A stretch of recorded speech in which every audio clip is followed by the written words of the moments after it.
Welcome to TN spear. ఈరోజు మనం Telugu degree 4th సెమిస్టర్లోని ప్రాచీన కవిత్వంలో థర్డ్ లెసన్ అయిన నరసింహ శతకం గురించి తెలుసుకుందాం. దీన్ని ధర్మపురి శేషప్ప కవి రచించడం జరిగింది. ఇది డిగ్రీ చదువుతున్న ప్రతి ఒక్క విద్యార్థికి ఉపయోగపడుతుంది. అందరికీ ఇది సేమ్ లెసన్. ఇక్కడ కవి పరిచయాన్ని చూసుకుంటే హెడ్డింగ్స్ పెట్టి రాయడం మర్చిపోకండి. కవి పేరు ధర్మపురి శేషప్ప. కవి యొక్క అసలు పేరు ఏంటి అంటే కాకుస్తం శేషప్ప. కానీ ఈ కాకుస్తం శేషప్ప నుంచి ధర్మపురి శేషప్పగా ఎలా మారింది అనేది కూడా నేను తర్వాత చెప్తాను.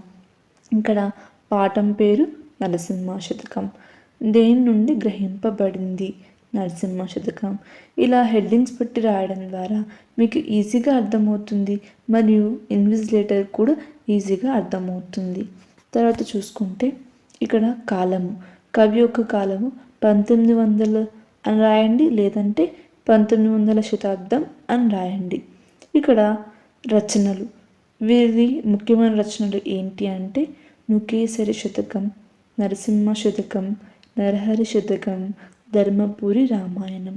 ఇవి 4 కూడా ముఖ్యమైన రచనలు. అని ఇక్కడ రచనలు చాలా ఇంపార్టెంట్. తర్వాత చూసుకుంటే విశేషం, ఎందుకు ధర్మపురి అని పేరు వచ్చింది అది కూడా తెలుసుకుందాం. ఇక్కడ విశేషం ఏంటి అంటే ధర్మపురి నరసింహస్వామికి తన జీవితాన్ని అంకితం చేశాడు. ధర్మపురి శేషప్ప కవి మహాభక్తుడు, తన జీవితానికి ఒక అర్థం సంపాదించుకున్నాడు. నరసింహస్వామికి తన జీవితం అంకితం చేశాడు. ఇక్కడ ధర్మపురి ఏంటి అంటే కరీంనగర్ జిల్లా, తెలంగాణ ప్రాంతంలో కరీంనగర్ జిల్లా జగిత్యాల దగ్గర ఉన్న గోదావరి తీరంలో ఒక పుణ్యక్షేత్రం ఉంది. అదే ధర్మపురి పుణ్యక్షేత్రం. కాబట్టి ఇతనికి ధర్మపురి శేషప్ప అని పేరు రావడం జరిగింది. ఇది కవి పరిచయం.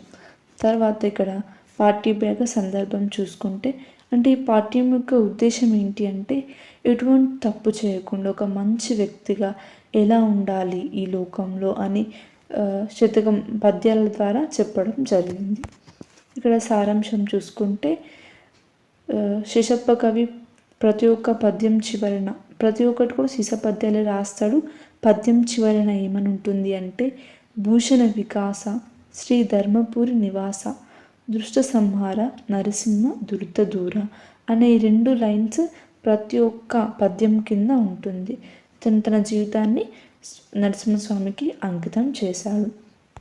ఇక్కడ చూసుకుంటే నరసింహ నామ మంత్రం, అంటే కవి ఏమని చెప్తున్నాడంటే నరసింహనామం అంటే అతని పేరును ఆ స్వామి పేరు మనం తలుచుకుంటే మన పాపములు పోతాయని, మన శత్రువుల సమూహాలను వధింపవచ్చు, అంటే శత్రువులను సైతం చంపవచ్చు అని, యమభట్టువులను తరమవచ్చును, అంటే ఇక్కడ మన చావును కూడా మనం ఆపుకోవచ్చు. మన నరసింహ నామమంత్రం అంత పవిత్రమైనది అని చెప్పేసి కవి చెప్తున్నాడన్నమాట.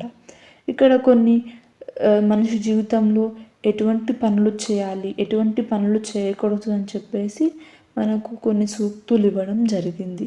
ఇక్కడ దాన ధర్మాలు అంటే ఏంటి అంటే ఇప్పుడు మానవుడు దాన ధర్మాలు మాని ధనాన్ని దాచి దొంగలకు రాజులకు దానిని ఇవ్వవద్దు. అంటే ఇక్కడ ఏమవుతుందంటే మనం ఎంతో కష్టపడి డబ్బు సంపాదించి ఆ డబ్బంతా దాచి ఎటువంటి దాన ధర్మం చేయకుండా ఎవరో దొంగలు వచ్చో లేదంటే రాజులకు అన్నీ ఇస్తున్నాం, అట్లా ఇవ్వవద్దు, అది తప్పు. అదే మనం దానం చేస్తే నలుగురు మనల్ని మెచ్చుకుంటారు. ఇక్కడ ఏముంది, యాచకుల ధనాన్ని అపహరించకూడదు. యాచకులు అంటే ఇతరుల ధనాన్ని మనం దొంగలించకూడదు అని చెప్తున్నాడు కవి. దాతలను దానం చేయవద్దనడం పాపం. ఇక్కడ ఎవరైనా దానం చేస్తూ ఉంటే దానం చేయకండి, దానం చేయడం ద్వారా ఎటువంటి లాభం ఉండదు అలా చెప్పడం పాపం. మనం చేయకుండా ఇతరులను ఆపదవద్దు అని చెప్తున్నాడు. చాడీలు చెప్పకూడదు, అంటే ఎటువంటి అబద్ధాలు పలకకూడదు అని కవి చెప్తున్నాడు. తర్వాత చూస్తుంటే అబద్ధపు సాక్ష్యం కూడా చెప్పకూడదు అని చెప్తున్నాడు. విష్ణు భక్తులను వెక్కిరించకూడదు, ఎవరిని కూడా వెక్కిరించవద్దు, విష్ణు భక్తులను కూడా వెక్కిరించకూడదు అని చెప్తున్నాడు. ఇక్కడ ప్రజలను జంతువులను హింసించడం మహాపాపం అని చెప్పాడు. ఎవరిని హింసించవద్దు, అందరి లోకంలో బతకడానికే ఉన్నారు కదా, ఎవరిని కూడా హింసించవద్దు అని చెప్తున్నాడు. భగవంతునికి కులంతో అవసరం లేదు. అంటే ఇప్పుడు భగవంతుడికి నీతి నిజాయితీగా ఉంటే చాలు, మీది ఈ కులం అని చెప్పేసి భగవంతుడు రాడు కదా. కులంతో అవసరం లేదు, మంచి మనసు ఉంటే భగవంతుడు ఎల్లప్పుడూ మన వెంటే ఉంటాడు అని చెప్పేసి కవి చెప్తున్నాడు. ఎప్పుడు కూడా నలుగురు మనల్ని మెచ్చుకునేటట్లు ఉండాలి. ఇంకా విర్రవీగరాదు, అంటే నేనే గొప్పవాడిని, నాకే సిరి సంపదలు ఉన్నాయని చెప్పేసి పొగరుగా ఉండకూడదు, విర్రవీగరాదు అని చెప్తున్నాను. ఇక్కడ పశువులు గొట్టు కావడం పశువుల కాపరి తప్పన్నాడు. ఇవి ఇంపార్టెంట్, ఇవి రాయడం మర్చిపోకండి. ప్రజలు దుర్జనులు కావడం ప్రభువుల తప్పు అన్నాడు. దుర్జనులు అంటే చెడ్డవారు, ప్రజలు చెడ్డవారు అవ్వడం ఎవరి తప్పు? రాజులు, ప్రభువుల తప్పు.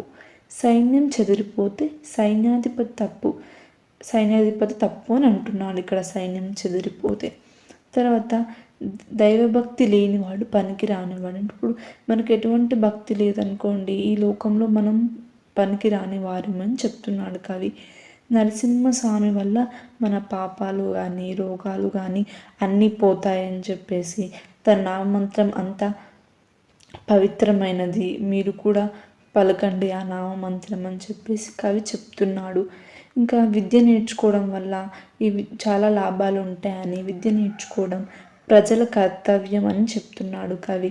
ఇక్కడ దానం చేయడం వల్ల పుణ్యం లభిస్తుందని. ఇక్కడ ముఖ్యమైనది ఏంటి అంటే, లక్షాధికారైన లవణన్నమే కానీ మెరుగు బంగారము మింగబోడు. ఇది అందరికీ తెలిసిందే. మనం ఎన్ని కోట్లు సంపాదించినా, ఎన్ని లక్షలు సంపాదించినా కానీ మనము అన్నాన్ని తింటాం కానీ బంగారం అన్నం అయితే తినలేము. ఇది నరసింహ శతకం యొక్క సారాంశం. Please do like, share and subscribe. Thanks for watching TN Spear channel.